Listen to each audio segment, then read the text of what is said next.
to Wrokdown. I'm Wendy Stapleton. Well, our special guest this evening not only hosted one of the most successful pop shows in the 60s, but he went on to host another one in the 70s. 3 albums, over 9 singles, and his hit, The Star, made him a big star. Would you please welcome Mr. Ross D Wyllie? Well done. I was just having a nap then. Oh, thanks for coming in. Let's start at the beginning. You're a Brisbane boy? Yes. In a little place called Ashgrove in 1944, whatever it was.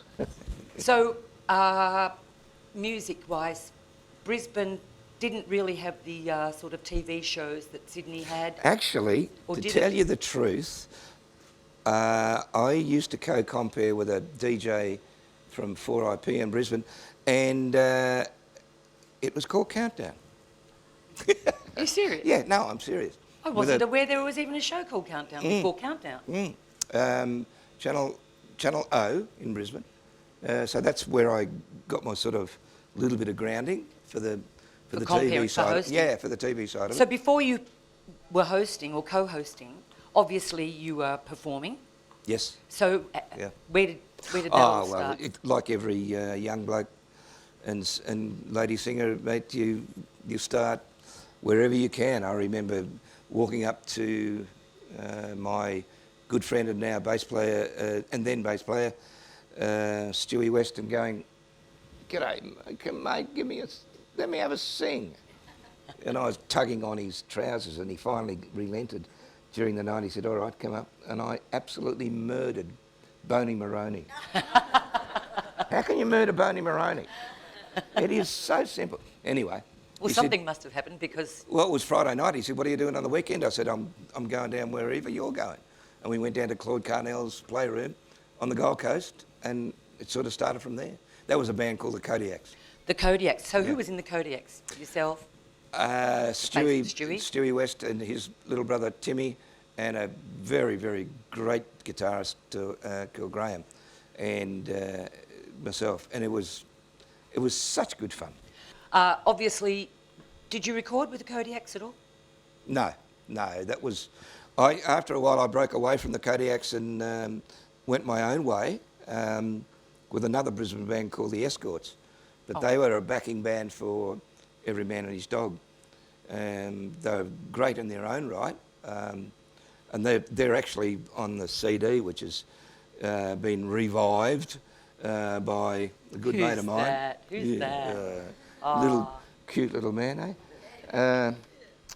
And yeah, so that sort of developed from there, and I was on a tour with the likes of the Easy Beats and Normie Rowe and Johnny Young and so forth. And we'd been on the road for about 4 months, and I was looking forward to getting home, which was Brisbane. And we did a show in Lismore, and there was a chap called David Joseph who had created Commotion. Yes. And he was about to create Uptime.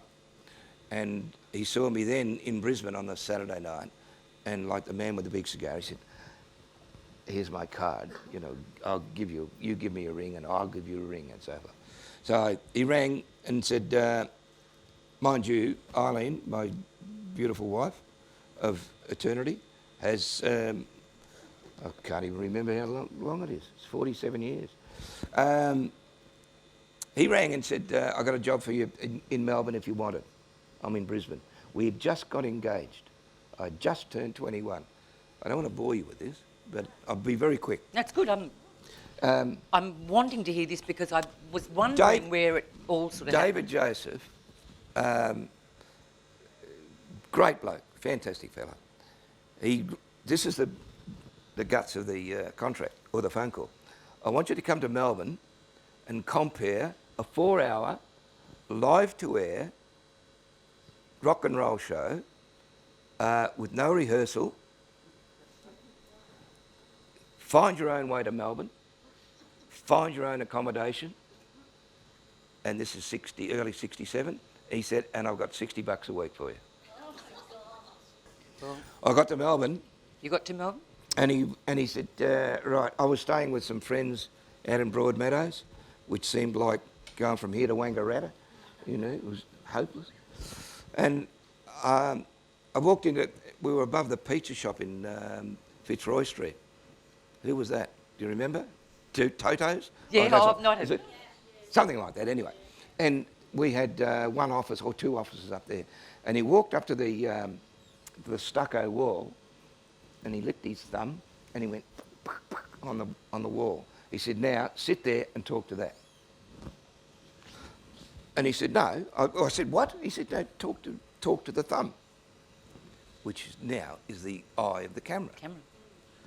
And I've gone, g'day. I'm Ross D Wyllie. Well, that was the beginning. You feel like a right wanker, don't you, sitting there talking to a wall? Anyway, that was the beginning. That was the beginning of it. We're going to take a short break, come back, and we start. I'm sure you'll take a longer break after that story. No. We'll be back soon with Ross D Wyllie.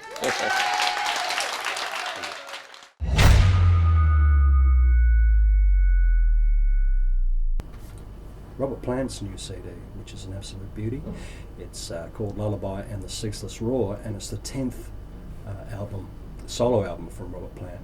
And this features his backing band, the Sensational Space Shifters, who apparently are that and more. It's a wonderful record.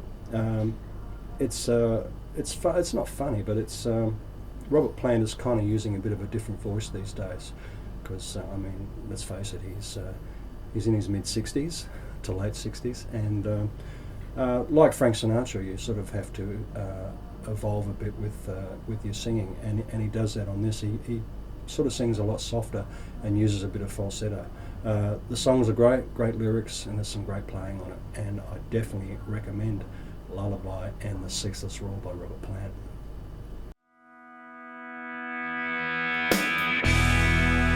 Wrokdown.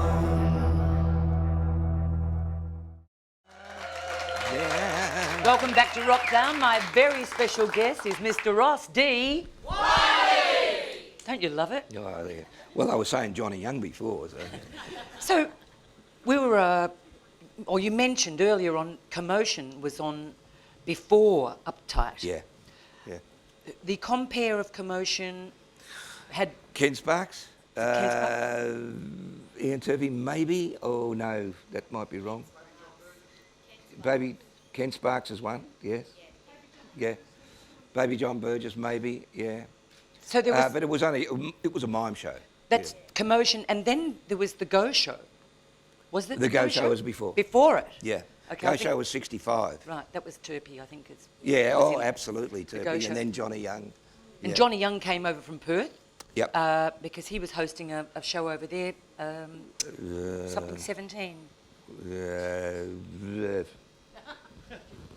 Anyway, I know I'm having a senior moment. I know he came over from Perth. So the thing was that obviously the producers were looking for a new face. Yeah, it was pretty hard when I first came to Melbourne. There was a period of time, about 6 weeks, which...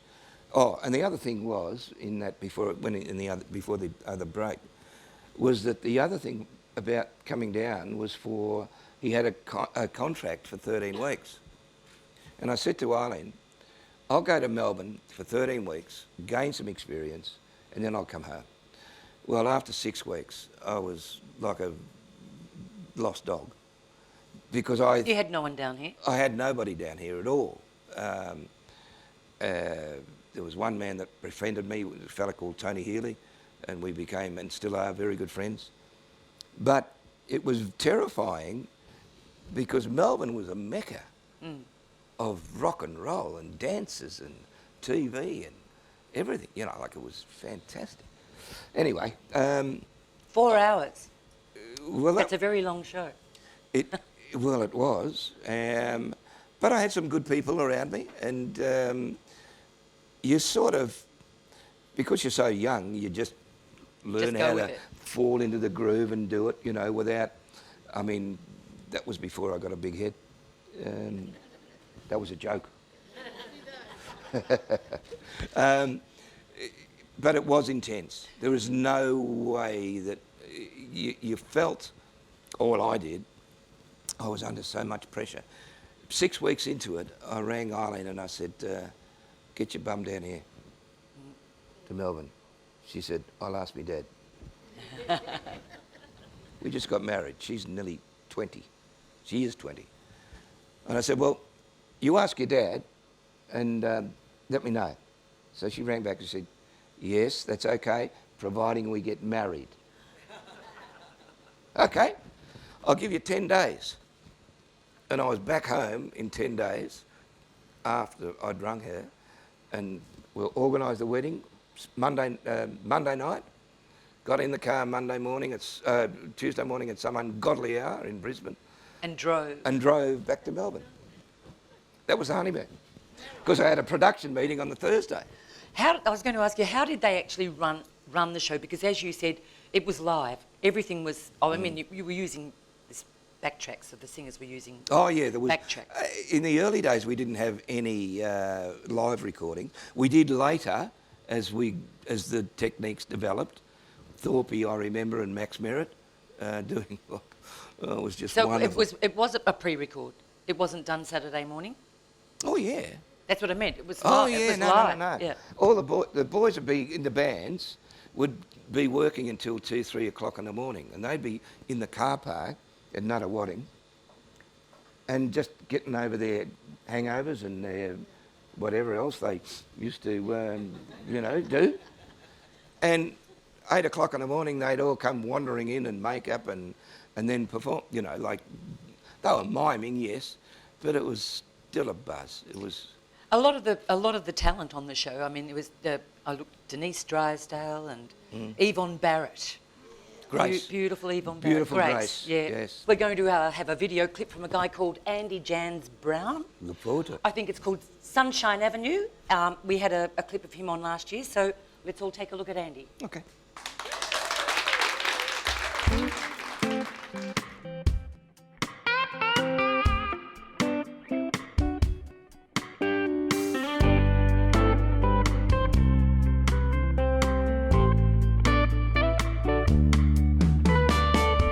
Hey, Mr. Well, what is with you? You're taking more than you need. Why do that? Well, don't you know a true prince's kingdom is in the wealth of his heart and good deeds? And on the day that death comes a-knocking, you won't be paying him off with money. And don't you want to be remembered for something, well, other than your greed? When we all go to Sunshine Avenue, when we all go to Sunshine Avenue,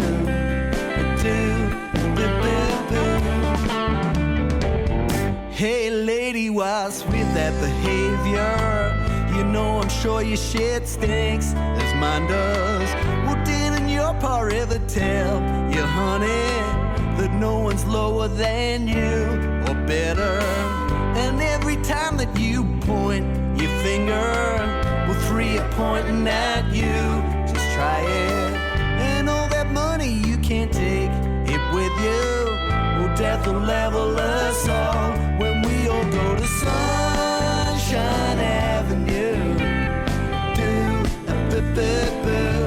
When we all go to Sunshine Avenue. When we all go to Sunshine Avenue. When we all go to Sunshine Avenue.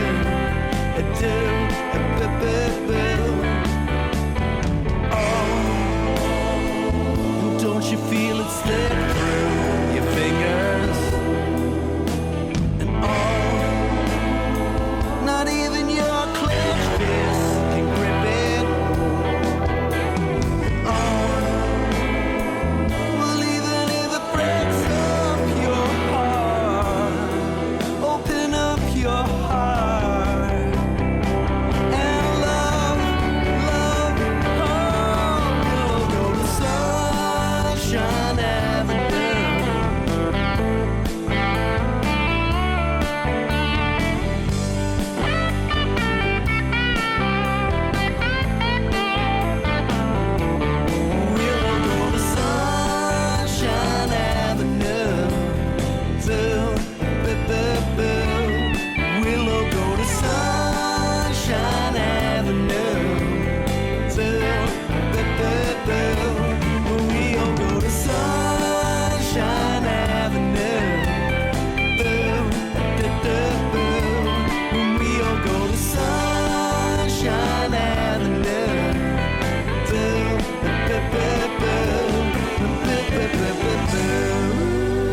Oh, welcome back to Wrokdown. Now, guess who I've got with me?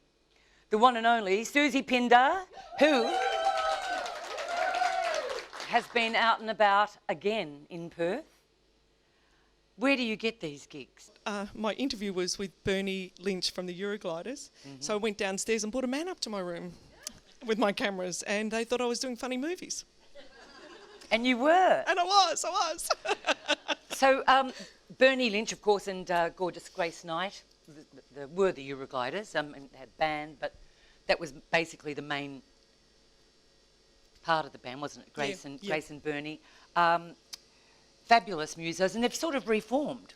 They have. They've got the Eurogliders and the mini Eurogliders. So what's the difference?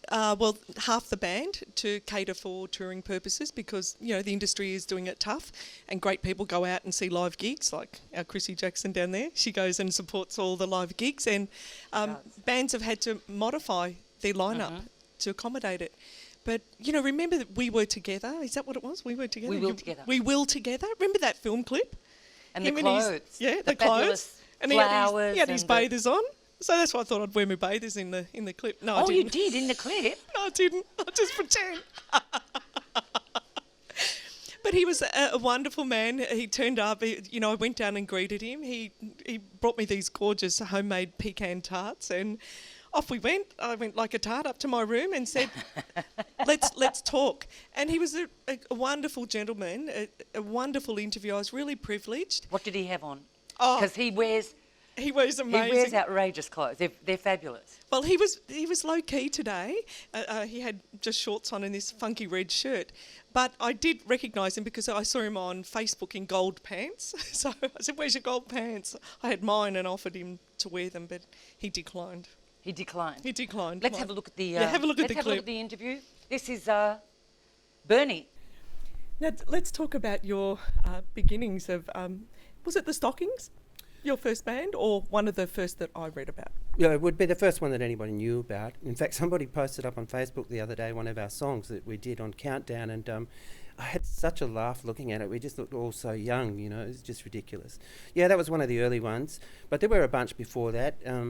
Perth was a very strange place back then because most of the bands just did covers.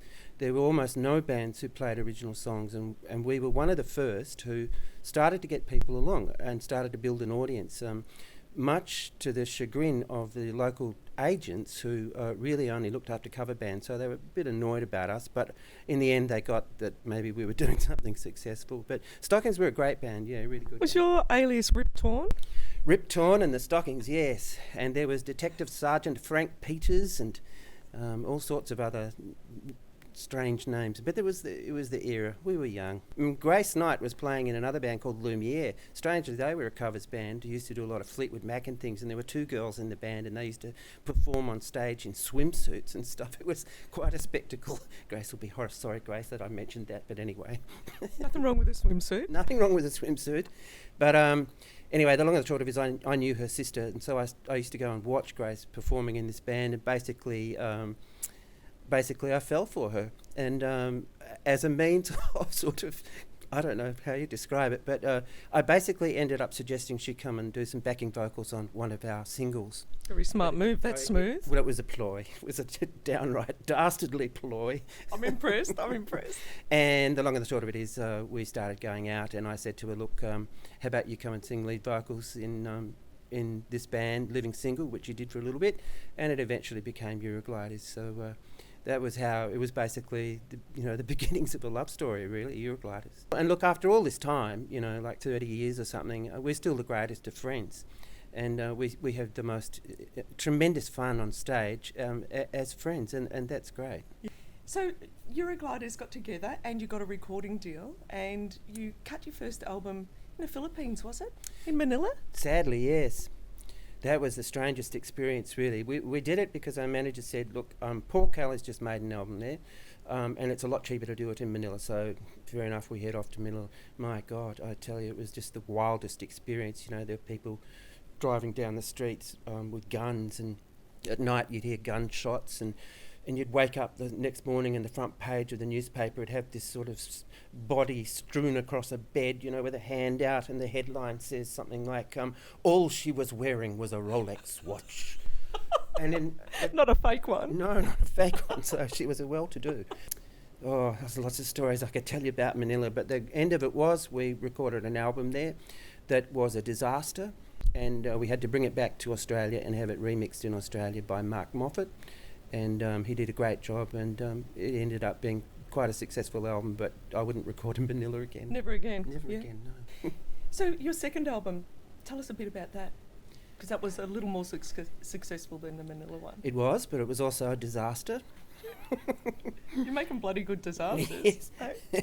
Well, it's very odd, really. I mean, I shouldn't speak out of turn, but the producer on the first record was a guy called Lem, who we used to call Lemon. I was just going to After say a while, Lemon. for very good reasons. And the second album, we went to England to record in Sussex, and it was with a guy who had worked with U2, Nigel, and it turned out after a while, you know, after about 3 weeks, we kind of figured, well, no, this guy's not really a very good producer, despite his credits. He's probably more of a drug dealer than a record producer. And so I started to produce it myself, and started to get other studios as well, you know, after hours and things. And we ended up recording it, but pretty much ignored what he did to it. And it ended up being a very successful album. Incredibly successful. Mm. You've been successful around the world. How's that been for you? Like, was it the MTV Music Awards you played at? The MTV Music Awards. Oh my God, so many stories. Yes, we were. Yes, you did. We flew over to America to do it, and I think it played to 65 million people. We played about 5 songs, and we were so absolutely shit scared that we played them all at about twice the speed we were supposed to. And when I look back at it now, I'm horrified. And God knows what anybody thought, but it was fun, you know. It was fun. Yeah. Thank you Best so of luck. much. I've just enjoyed. I've loved having you here. Maybe we can catch up in Melbourne. Maybe coming to one of my radio shows and do Sure, an interview. that'd be great. Plug that album. No, yeah. thank you very much for having me on. Oh, these. You know, I want one of those. Do you want one? You can borrow that. No. You can take that one. No. There you Oh, go. okay, I'll try it There you on. go, try it on. Does it fit? Yeah, it fits. I was thinking more of the neck, but... Yeah, one of those. I've got one of those. Oh, Got a choke. bit more bling. Yeah. Bling. Let's Yeah. go and try it Let's on. bling. Come on. We're going out there to bling. See ya. Hey, drop down over now. See ya. Well, that was the gorgeous Bernie Lynch. He's What wonderful. a great guy. Yeah, wonderful. And really easy to interview. Very, very comfortable. Great musician. Quite a prolific writer himself, and still touring. They're just amazing. And I heard that you caught up with an old friend or a new old friend in Perth. I got to go, what a smorgasbord. Jeffrey St John, as you all know, is in Perth, and he's actually in hospital at the moment, so bless you, Jeffrey, sending you healing vibes. But actually, you know, I'm there thinking, Bernie Lynch Friday, James Morley from the Angels is there. He caught the same flight as me on another airline, rings me, Suze, come up to Fremantle, I'm gigging. So I get to go up there and hang out, and then this Sunday before I come home, I go and hang out with Jeffrey St John, and I thought, I'm really blessed to be doing this job. Just awesome. One question. Why don't you take me? Because you know that you and I'd get locked up. I think, but yeah, there is something coming that I can't speak about today, but I have an interview of a lifetime that I'm about to do, and you'll hear about that very soon. In Perth? No. I can't say where it is, but heading Okay. up New South Wales Now way. you've got us all waiting. I've got to drive for 9 hours for this one, but it is going to be worth it, and it is something I cannot believe. Yeah. Well, we're looking forward to that. Would you please thank the gorgeous Soozie Pinder? Thank you.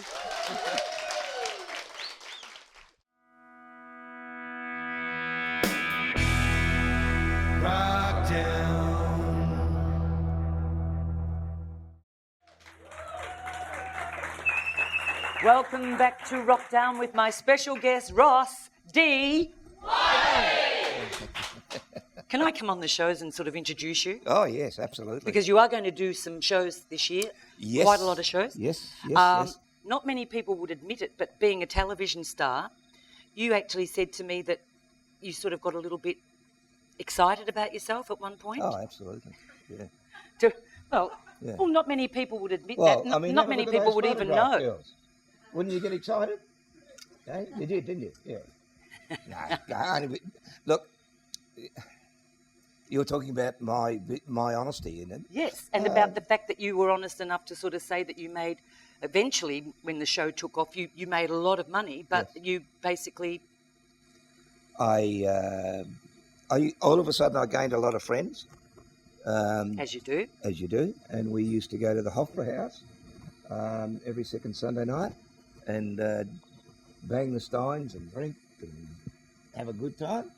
And everybody would leave and I'd be stuck with the bill. That's where the money went. Or I had parties.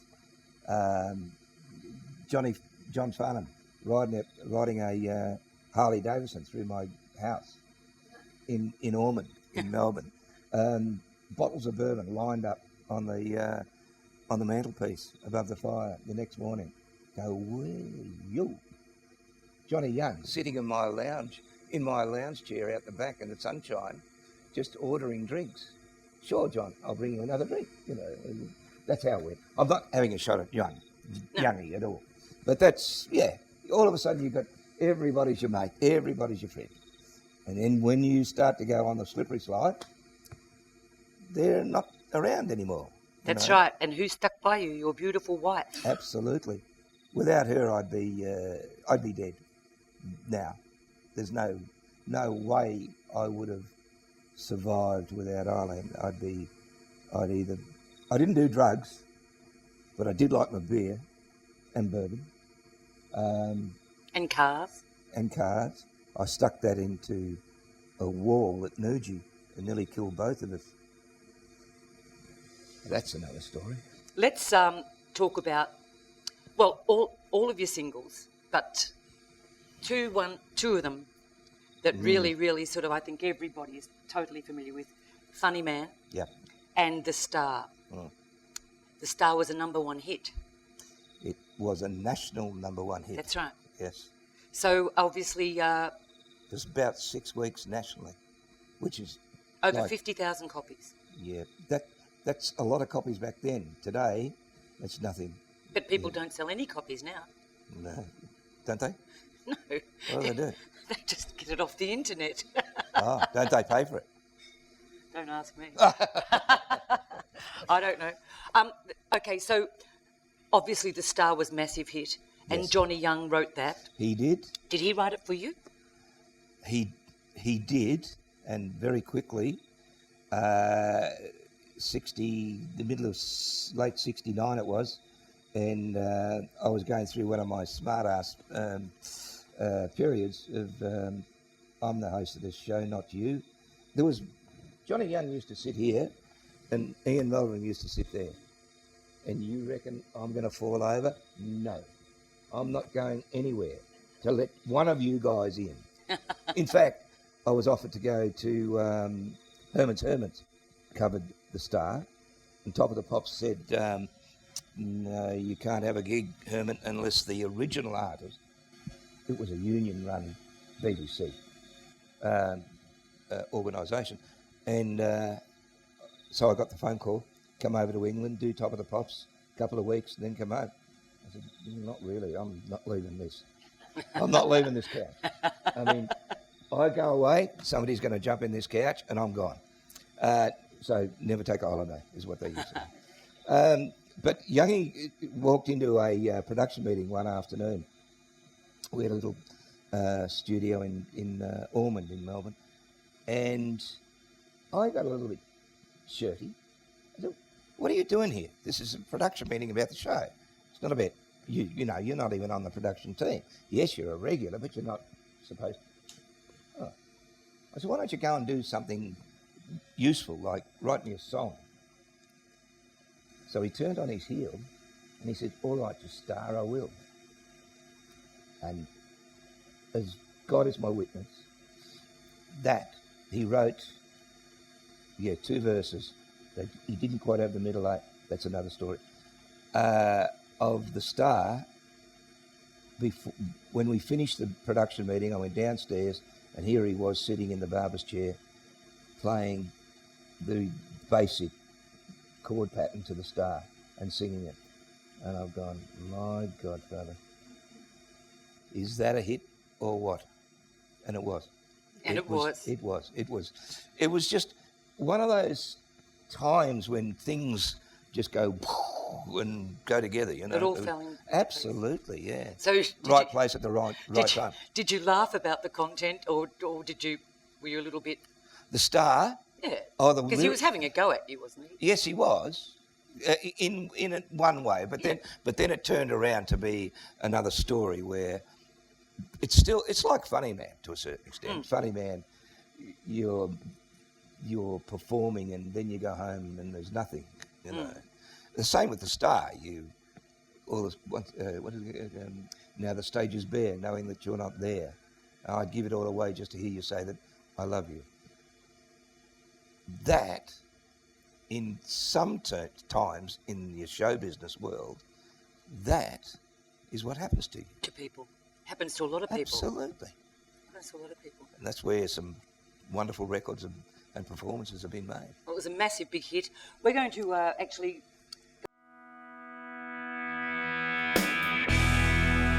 Wrokdown.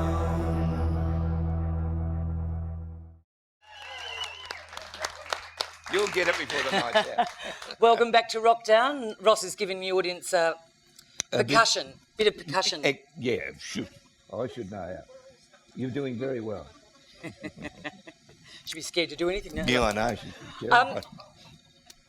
Okay, so Uptight finished. Became Happening 70 with a production company change. Went into 71. That's when I had a stand-up blue with the producer, and he told me, "Don't forget you're out of contract." And I said, "Okay." And I was. So I got the flick. Oh, did you? Oh, yeah. Jeff Phillips took it over for about, I think it might have, being nasty to Jeff, but it might have lasted for about 3 or 4 months. It had run its race and nobody was cuddling it.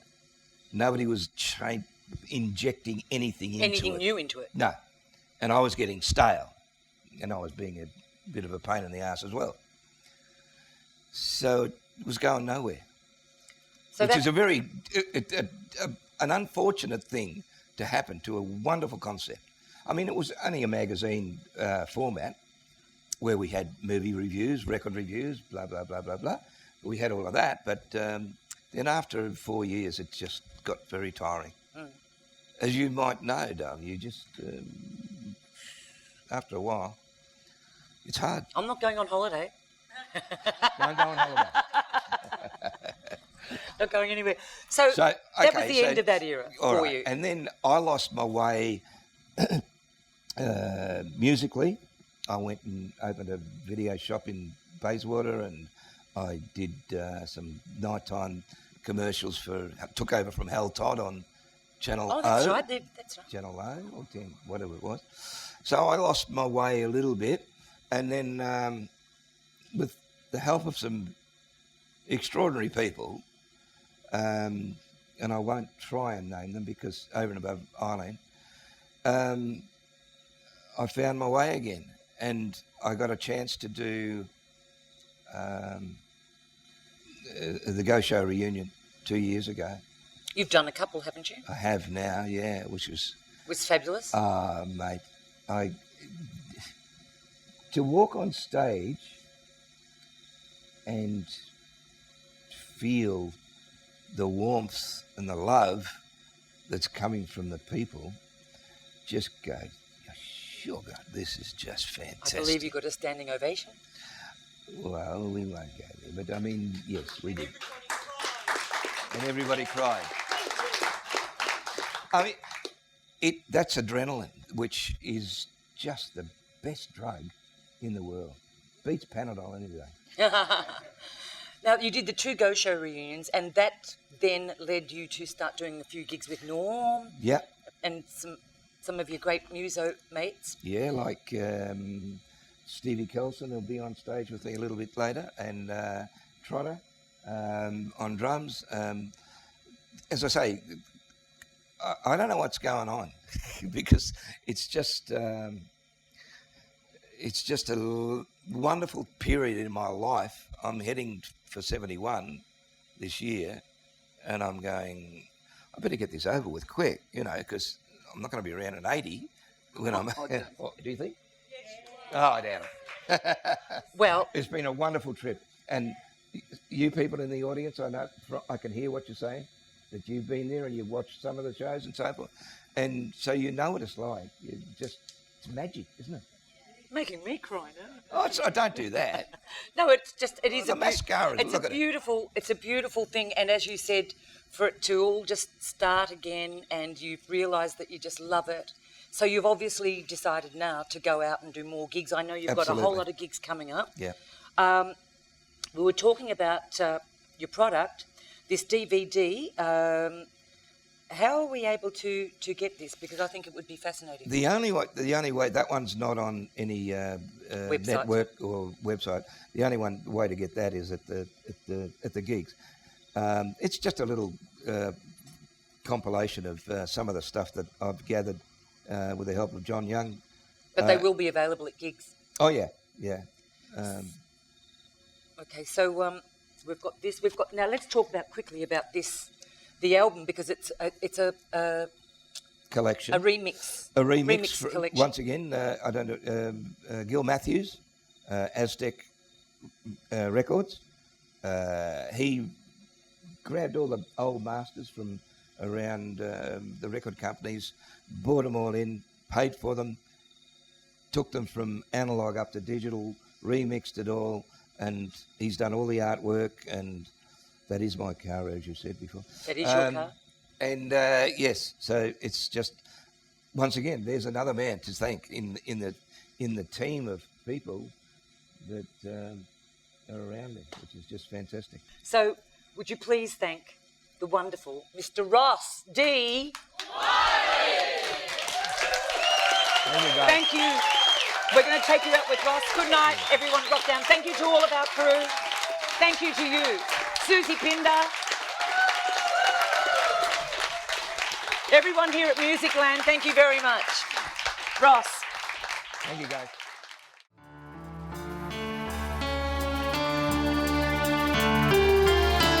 Look at me now. I'm the loneliest guy in the world. People say he's a star, and he's sure to go far. Ain't he pretty? Look at me now. Do they know for the love of that girl I would give all I have for a moment of love? Say, here comes a star. He's the idol of all the world. Step aside. Comes a star. What he'd give if that girl would come to share his loneliness.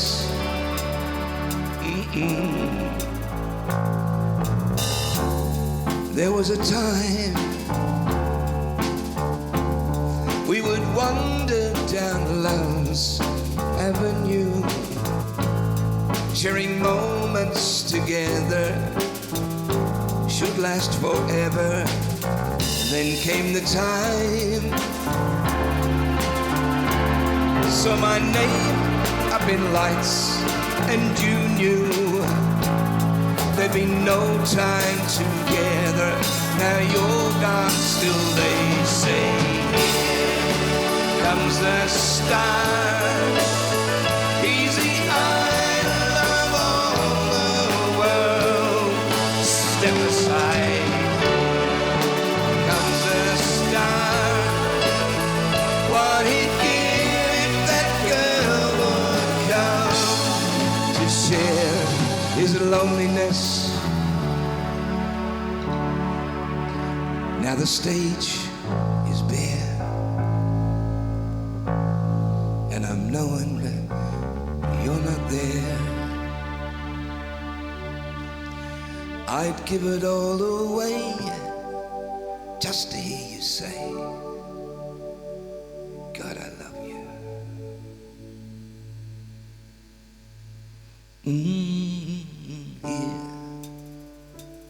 comes the star. idol of all the world could step aside. Here comes the star, what he'd give